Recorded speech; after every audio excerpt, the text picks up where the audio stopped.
বৃষ্টির দিনগুলোতে উনুনে রান্না করা কতটা যে কষ্ট তা বললে বোঝাতে পারা যায় না।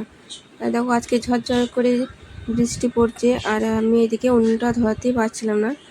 কিছু প্যাকেট নিয়ে তারপরে উনুনটা ধরাবার চেষ্টা করেছি, তা ধরেও গেছে। আর এদিকে বৃষ্টি হয়েই চলেছে, বৃষ্টি ছাড়ার নাম নেই।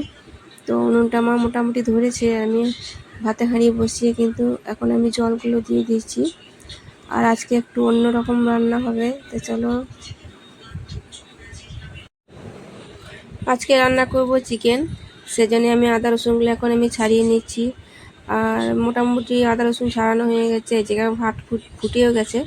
আর আমি শিলে দেখো মশলাগুলো বেটে নিচ্ছি। তো চলো, ওইদিকে দেখো আমার পেছন দিকটায় রান্না হচ্ছে গ্যাসে। তো ওইদিকে রান্নাটা করছে, মানে আলুগুলো এখন কষাচ্ছে, তারপরে পেঁয়াজ টেয়াজ ভাজা হবে। ভাত আমার এদিকে হয়ে গেছে, আমি মার গড়াতে দিয়ে দিচ্ছি। তো চলো,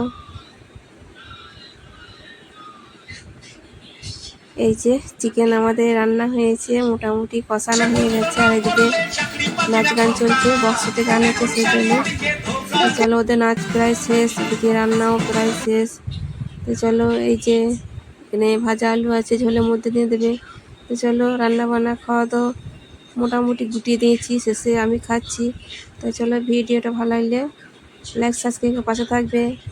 আর এদিকে রান্না হয়েছিল ডিমুরের তরকারি, চিকেনের ঝোল আর ডিমের অমলেট, এগুলো রান্না করা হয়েছিল। তো চলো, আমি তো একাই খেয়েছি, সবাই খাওয়া হয়ে গেছে। তো এখনকার মতো টাটা।